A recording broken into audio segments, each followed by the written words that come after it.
We begin today with an in-depth look at the legislative session, which is now in its final weeks. And with us today is the President Pro Tem of the Senate, Donald Willams, Democrat of Brooklyn, and for the Republicans, the Minority Leader, John McKinney of Fairfield. Gentlemen, thank you so much for being with us today. Thank you, Dennis.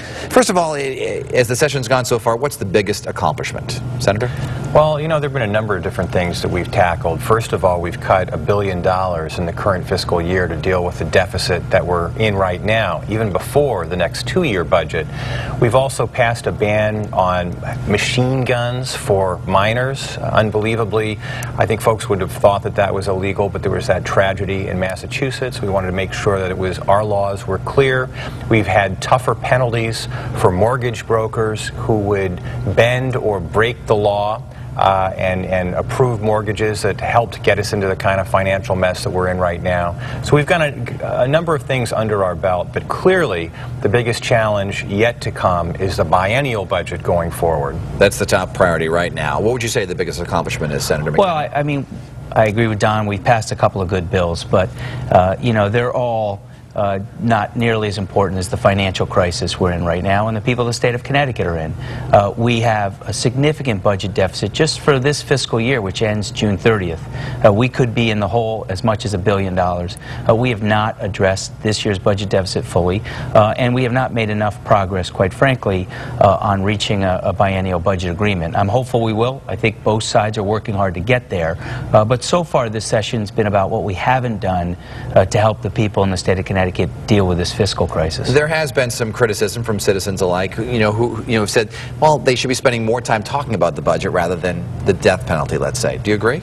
Well, we have spent a lot of time on the budget. As a matter of fact, we asked our legislative committees that deal with the budget to get started early. They did. To finish their work early. They did. They approved a legislative budget package 3 weeks early. And we've asked the governor to put a balanced budget on the table. Unfortunately, the governor has not put a balanced budget on the table. She hasn't even agreed as to the bottom line, what target we're working towards to solve this problem for the people of Connecticut. So, you know, when folks are home trying to figure out how they get through these tough times, they know what their bottom lines are. They know how much they have to save. We're asking the governor to come to the table, be part of the process, put a balanced budget on the table that's not secret, not behind closed doors, but that's there for folks to see and scrutinize. What are her folks telling you, your negotiators in these sessions? Well, folks are telling us that it's difficult for them to get information. They've asked for some basic items like a list of state property and other basic information like what's the goal in terms of how much they want to cut additionally over and above what the legislature has already cut.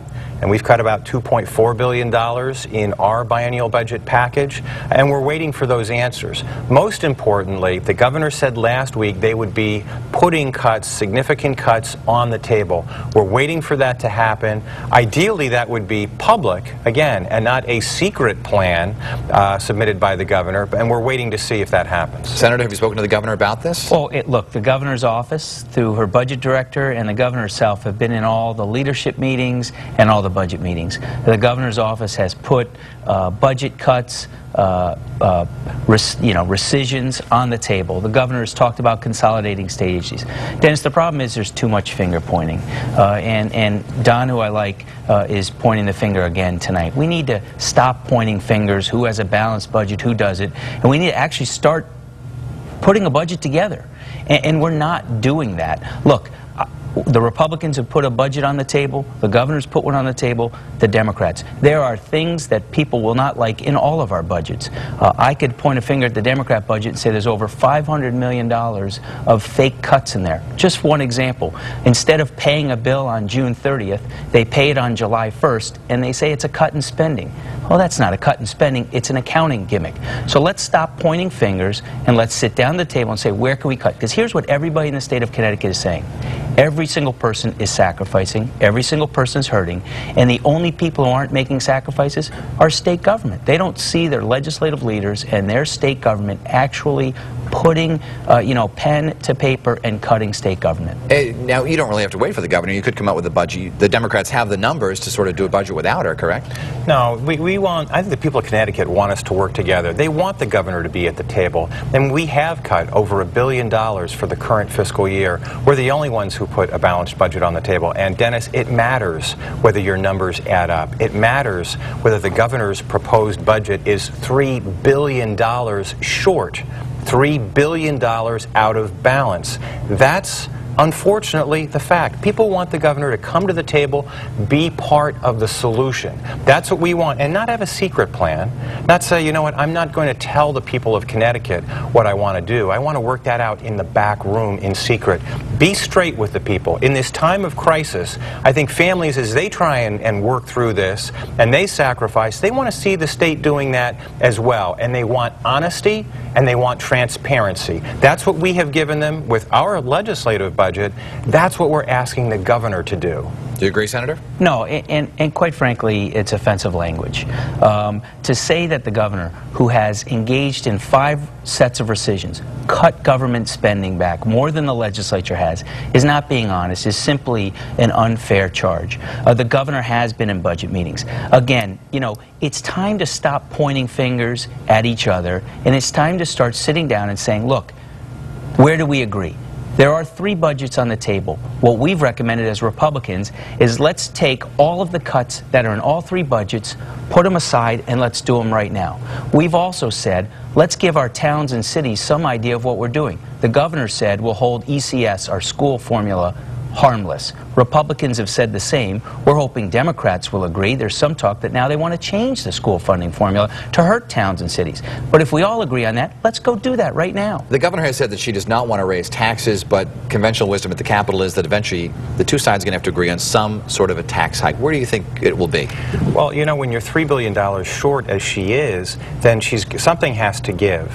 So we're waiting to have that discussion with the governor. I mean, first we think we should look at every aspect of being able to save dollars. We went through that process, but we want the governor to be at the table. If it has to involve an entire discussion, which I think it should, including taxes, let the governor be part of that process. We need to be honest with the people of Connecticut. Now, I'm not saying that the governor doesn't have a chance to make this right. She absolutely does. The people of Connecticut, they want her to be part of the process. We've extended our hand. We have not excluded her. We've said, Governor, come be part of this process. There are some who believe they'd like to see the governor propose a tax hike first, and some say she's waiting for the Democrats to propose it. Well, we did. I mean, we put a balanced budget on the table with deep spending cuts, but also with taxes and some adjustments there. We're saying we've done that. Now it's time for the governor. If she's got some other ideas,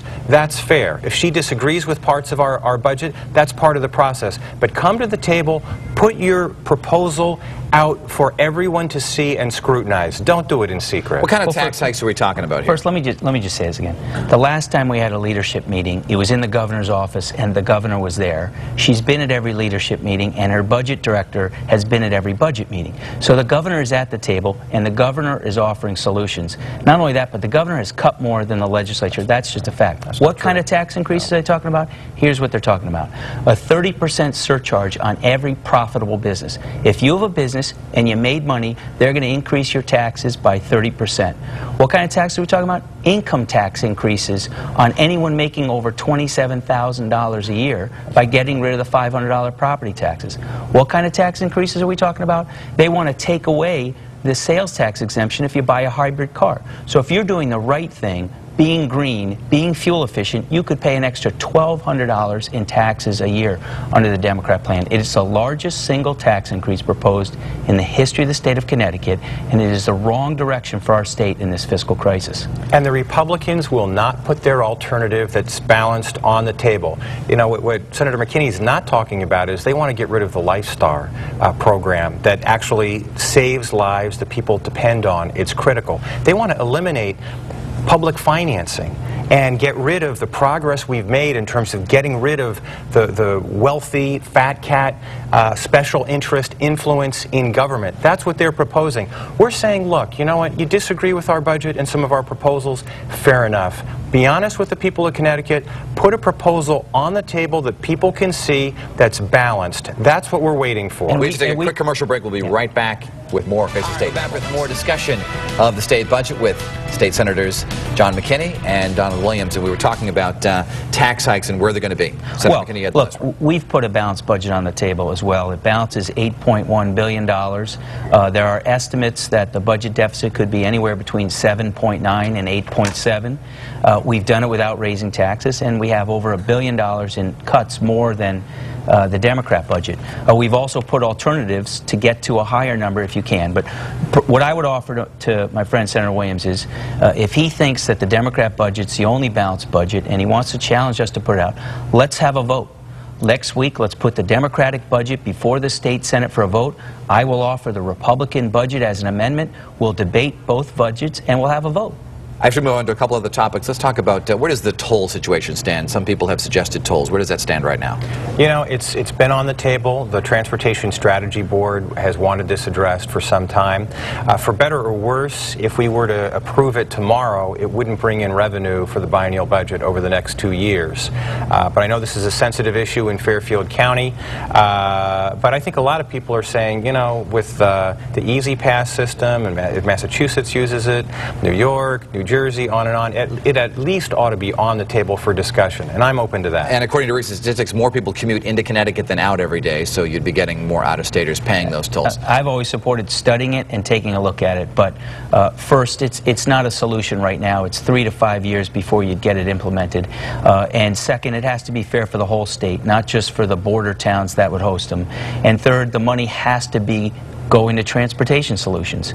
You know, we have a gross receipts tax, which people pay, and as the gasoline prices increase, their taxes increase, yet not all of that money goes to transportation. So we've made that mistake once. I would hate to see us make that mistake again. Let's talk about the death penalty, capital punishment. You know, a lot of people are saying, you know, with the budget crisis right now, why are we even wasting time talking about this, since, you know, it could be put off to a later session? Senator Williams? You know, it's an important issue taken up by the House. We've debated it in previous years in the Senate.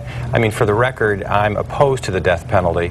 But if this passes in the House, we'll caucus it in the Senate. We'll figure out whether we have the votes or not. We have not had the votes to repeal it in the past in the Senate. And if that's the case, you know, I'm not sure our caucus is going to want to have a lengthy debate if we know it's not going to pass and we know we've got other things that we need to do. On Tuesday night, the House passed basically a bill which would circumvent the Electoral College. What's the Senate going to do about it? We're going to take a look at that. I mean, I think it's a fascinating concept, the whole idea that we figure out a way to go back to a straight popular vote in terms of picking a president. This whole Electoral College system, I think, is confusing for folks, and it sometimes results in very bizarre outcomes, but I want to make sure that if we do this, we are not simply saying, you know, we're going to throw our electoral votes a certain way if every other state is not on board with the popular vote system. I mean, why should our votes, you know, like I'm told that in that in the election between George W. Bush and Kerry, that if we had had this system in, then the votes would have gone to George W. Bush because he won the popular vote, but actually Connecticut voted for Kerry. So obviously, you know, we have an existing system. That there has to be a compact where all states join together if we were to move in that direction. Senators John McKinney and Donald Williams, thank you so much for being with us, and I know we'll get you back in here again. One quick one-word answer. Are we going to have a special session after this, you think? Yes. I hope not. We're working to try and avoid that. Yes, and we're trying to avoid that. Excellent. All right. Thank you very much, gentlemen.